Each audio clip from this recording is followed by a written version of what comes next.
On today's RV News Show, we'll cover a fairly alarming RV development that will likely affect your RV's value. We'll also look at the latest travel data and emerging trends. I'm John Marucci. Let's get started with the news. Dealer lots are full of RVs. I recently visited a local dealer and was surprised at how many new RVs they had on the lot. There was barely room to park. I also recently passed another local dealer where I purchased my Keystone Bullet a few years back, who had close to an empty lot a year ago. Their lot was full of new RVs. The change in the quantity of new RVs on dealer lots over the past 60 to 90 days is remarkable. The big question is, will people show up to buy them?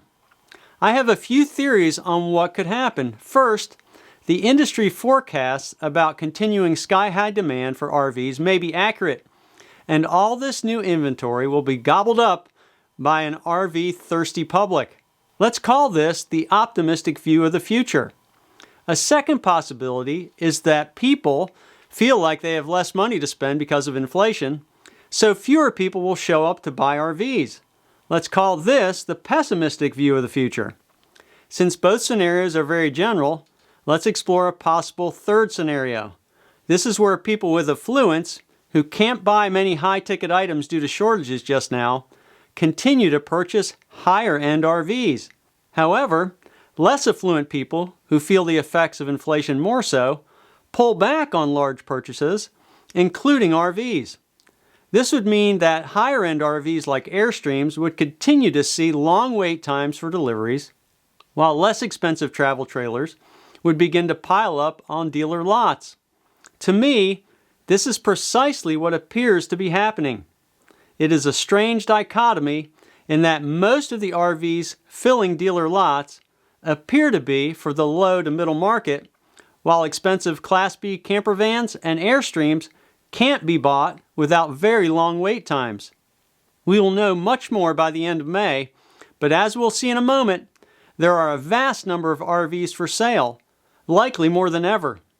For now, these huge RV volumes may take a toll on the value of the RVs we currently own, as the price of used RVs is generally a function of the discounted price of new RVs.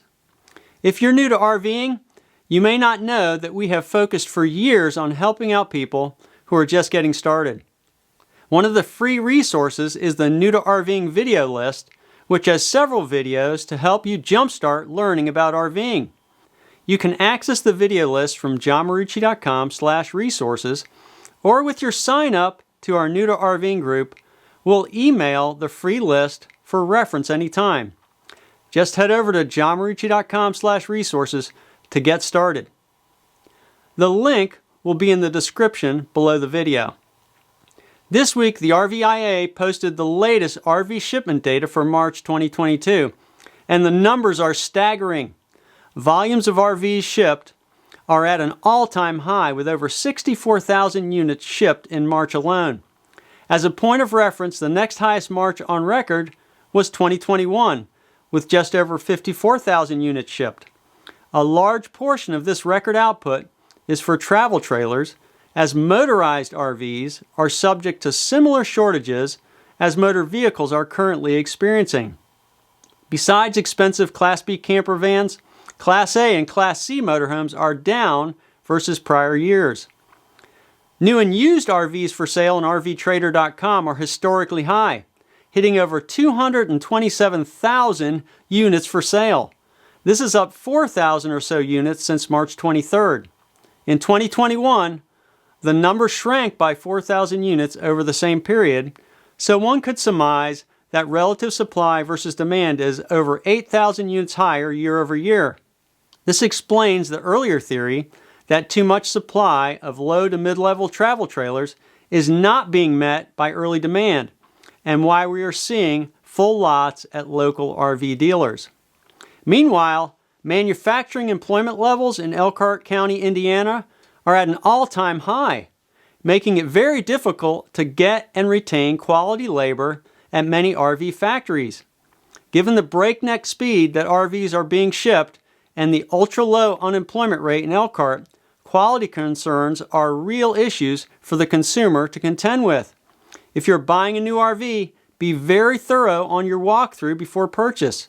If the unit is more expensive and you're not already a seasoned RVer, consider using a certified RV inspector to look at the new RV you are considering. Also, plan to do a shakedown trip early in the ownership process to get any warranty items taken care of with your dealer. This past week, I was able to tour an RV plant in northern Indiana and witness firsthand the construction of new RVs. It was fascinating to watch these being built and the sheer amount of hard work that went into their construction. True, the workers were moving fast due to the pay construct of piecework, but after talking with a few line workers, it was evident that they were skilled and trying to do a good job. There are opposing forces in the equation, given that the pay construct rewards speed and taking time usually means fewer errors. Another fallacy is that there is no quality control involved.